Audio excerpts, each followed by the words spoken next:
हजरत अली रजी अल्लाह ताला अन्हु ने फरमाया, शहद के सिवा हर मीठी चीज में जहर है और जहर के सिवा हर कड़वी चीज में शिफा है। सच्ची बातें, मुश्किल रास्ते और सीधे लोग अक्सर लोगों को पसंद नहीं आते।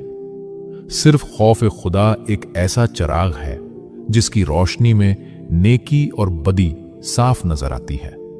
झूठे इंसान की ऊंची आवाज सच्चे इंसान को खामोश करा देती है, लेकिन सच्चे इंसान की खामोशी झूठे इंसान की बुनियाद हिला देती है।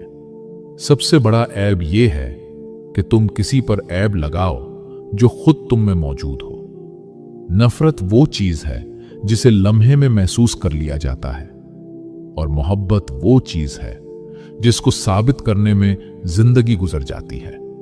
अगर कोई इंसान आपको समझ ही नहीं सकता तो आप उसके साथ नहीं, उसकी कैद में हैं। किसी बेकसूर पर बहतान लगाना ये आसमानों से भी ज्यादा भारी गुनाह है।